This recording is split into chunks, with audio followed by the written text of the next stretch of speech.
Om Swastiastu.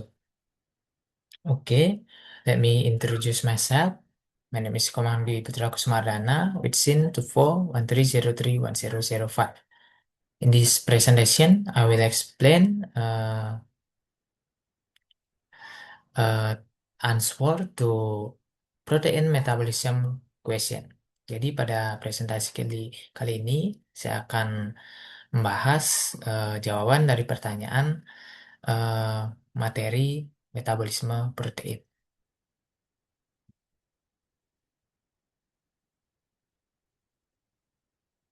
Oke, adapun kasusnya,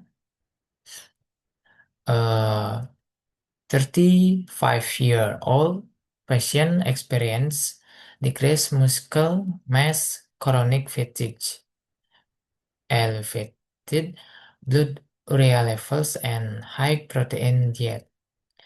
Examination results showed increased protein degradation, imbalance, nitrogen balance, and increased activity of certain enzyme in amino acid metabolism.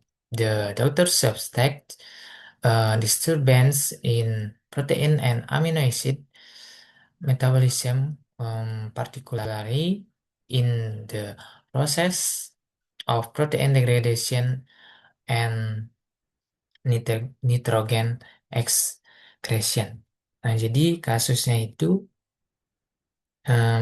seorang pasien yang berusia 35 tahun mengalami penurunan massa otot, kelelahan kronis, kadar urea darah yang meningkat, kemudian pola makan tinggi protein. Nah, hasil pemeriksaan ini menunjukkan bahwasanya peningkatan degradasi protein, kemudian gangguan keseimbangan nitrogen, serta aktivitas enzim tertentu dalam metabolisme asam amino yang meningkat. Nah, dokter menduga terjadinya gangguan pada metabolisme protein dan asam amino. Nah, terutama pada proses degradasi protein dan ekskresi nitrogen. Oke, dari kasus itu ada pun pertanyaan yang dimana patient number one, explain the meaning of protein metabolism and its role in the human body. The answer, protein metabolism is the entire process of protein synthesis, utilization, and breakdown in the body. Protein function as structural components of tissues, enzymes, hormones, antibodies, and transport molecules. In protein metabolism, amino acids are used to synthesize new protein or broken down to produce energy when needed.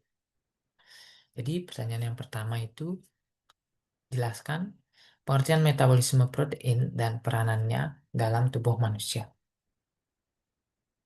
Nah, jadi metabolisme protein ini merupakan seluruh proses pembentukan, penggunaan, serta pemecahan protein dalam tubuh. Nah, protein ini berfungsi sebagai penyusun jaringan tubuh, kemudian membentuk enzim, hormon, antibodi, serta membantu transport zat tertentu. Nah, dalam metabolisme protein, asam amino digunakan untuk sintesis protein baru atau dipecah untuk menghasilkan energi bila diperlukan. Oke, next question. Explain the state of protein biosynthesis including transcription, translation, and the location of each process within the cell.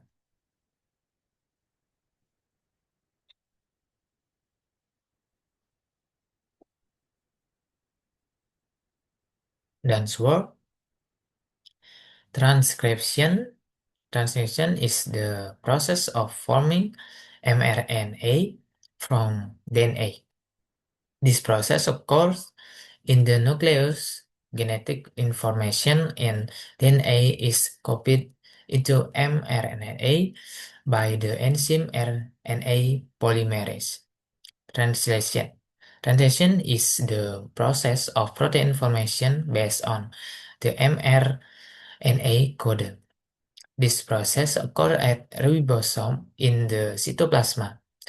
tRNA carrier amino acid according to the mRNA codons to form a polypeptide chain. The latter becomes a protein. Nah, jadi pertanyaan yang kedua ini jelaskan tahapan biosintesis protein yang meliputi proses transkripsi, translasi. Nah, serta masing-masing proses lokasi masing-masing proses dalam sel. Nah, jadi transkripsi ini merupakan pembentukan mRNA dan DNA. Nah, proses ini terjadi di inti sel, yaitu di nukleus. Nah, informasi genetik pada DNA disalin menjadi mRNA oleh enzim RNA polimerase. Kemudian pada tahap translasi. Nah, tahap ini merupakan proses pembentukan protein berdasarkan kode mRNA. Nah, proses ini berlangsung di ribosom dalam sitoplasma. Nah, tRNA ini membawa asam amino sesuai kodon mRNA, sehingga terbentuk rantai polipeptida yang kemudian menjadi protein. Seperti itu. Oke, next question. Why is the process of protein biosynthesis so important in tissues growth and repair? Answer. Protein biosynthesis is very important because protein are required for growth, tissues repair, enzyme and hormone production, and cell regeneration. Without protein synthesis, the body cannot repair damaged cell or maintain normal metabolic function. Jadi pertanyaan yang ketiga ini, mengapa proses biosintesis protein sangat penting dalam pertumbuhan dan perbaikan sel jaringan? Nah, biosintesis protein ini sangat penting karena protein diperlukan untuk pertumbuhan. Nah, kemudian juga untuk perbaikan jaringan yang rusak, pembentukan enzim dan hormon, serta regenerasi sel tubuh. Nah, tanpa adanya sintesis protein ini, tubuh tidak dapat memperbaiki sel yang rusak. Nah,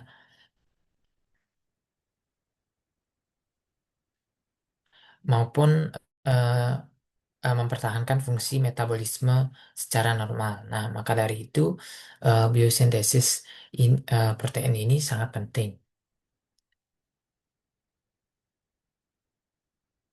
Oke, question number 4. Explain the mechanism of protein degradation in the sorry. Explain the mechanism of protein degradation in the body, including the roles of proteasomes and lysosomes. Dan suara protein degradation is the process of breaking protein down into amino acid. Proteasome destroy, damage, or unnecessary proteins in the cytoplasm with the help of ubiquitin and lysosomes. Degrades extracellular protein or damage organelles is using hydrolytic enzyme. The amino acid produced can be reused or further broken down to generate energy. Jadi pertanyaan yang keempat ini jelaskan mekanisme degradasi protein dalam tubuh, termasuk peranan proteosom serta lisosom. Nah, degradasi protein ini adalah proses pemecahan protein menjadi asam amino. Nah, pada proses proteasome berfungsi menghancurkan protein yang rusak atau tidak diperlukan lagi dalam sitoplasma dengan bantuan ubiquitin. Kemudian pada tahap lisosom ini sebagai mencerna protein dalam luar sel atau organel yang rusak menggunakan enzim hidrolitik. Nah, asam amino hasil degradasi ini dapat digunakan kembali atau dipecah untuk menghasilkan energi. Seperti itu. Okay, question number 5. Explain how amino acid can be utilized in the body, including process of transpination and deamination. The answer, amino acid can be used for protein synthesis, production of other compound, or as an energy source. Transmination is the transfer of an amino group from one amino acid to a keto acid to form a new amino acid. Deamination is the removal of an amino group producing ammonia and a alpha keto acid. The ammonia form enter to urea cycles. Jadi pertanyaan yang kelima ini jelaskan bagaimana asam amino ini dapat dimanfaatkan dalam tubuh, termasuk proses transminasi serta deaminasi. Nah, asam amino ini dapat digunakan untuk sintesis protein, pembentukan senyawa lain, atau sumber energi. Dalam proses transaminasi adalah pemindahan gugus protein, pembentukan senyawa lain, atau sumber energi. Mohon maaf, proses pemindahan gugus amino dari satu asam amino ke asam keto untuk membentuk asam amino yang baru. Kemudian pada tahap deaminasi ini adalah proses pelepasan gugus amino sehingga menghasilkan amonia dalam dan asam keto.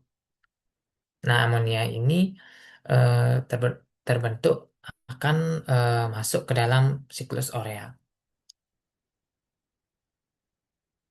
Nah, question number 6.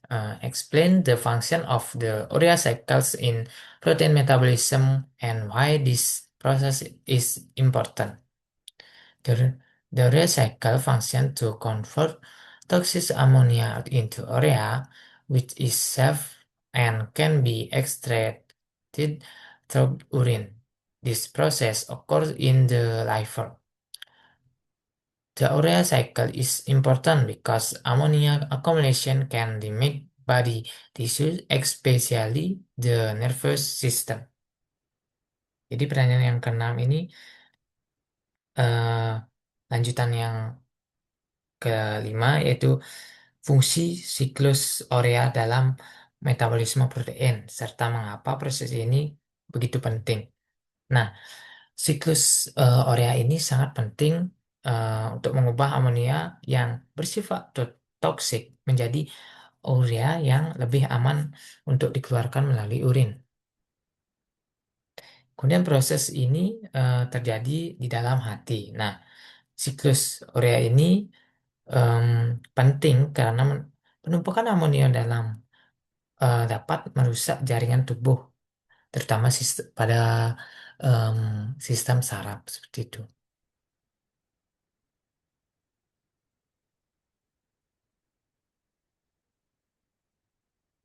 Okay, question number 7.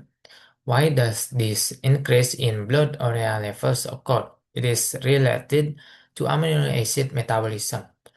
The increase in blood urea level occurs because protein degradation is elevated due to a high protein diet and muscle protein breakdown. Amino acid breakdown produce many amino groups that undergo deamination, producing ammonia. The liver convert ammonia into urea, resulting in increased blood urea levels. Jadi pertanyaan yang ketujuh ini Mengapa pada kasus ini terjadi peningkatan kadar urea dalam darah serta hubungkan dalam metabolisme asam amino. Nah, peningkatan kadar urea dalam darah ini terjadi karena degradasi protein meningkat akibat pola makan eh, tinggi protein dan pemecahan protein otot. Pemecahan asam amino menghasilkan banyak gugus amino yang kemudian eh, mengalami deaminasi menghasilkan amonia. Nah, amonia ini diubah menjadi urea di dalam hati sehingga produksi urea meningkat dan kadar urea darah menjadi tinggi. Seperti itu.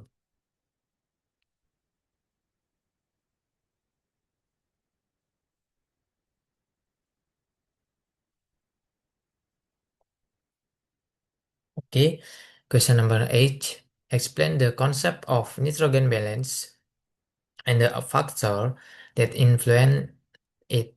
Answer: nitrogen balance is the relationship between nitrogen intake from dietary protein and nitrogen loss stored urine, phase, and sweat. Positive nitrogen balance occurs when protein synthesis is greater than protein breakdown, such as during growth. Negative nitrogen balance occurs when protein degradation is higher, such as during starvation, illness, or stress. Factor affecting nitrogen balance, including protein intake, hormones, age, disease, and metabolic condition. Jadi, pertanyaan yang ke-8 ini jelaskan konsep keseimbangan nitrogen dan faktor-faktor yang memberinya pengaruh. Nah, keseimbangan nitrogen ini adalah keadaan di mana antara jumlah nitrogen yang masuk dari protein makanan dan nitrogen yang keluar melalui urin, fases, atau keringat. Nah, pada keseimbangan positif terjadi saat sintesis protein lebih besar, misalnya pada eh, masa pertumbuhan. Kemudian keseimbangan negatif ini terjadi pada degradasi protein yang lebih tinggi, seperti pada saat kelaparan atau penyakit, serta stres.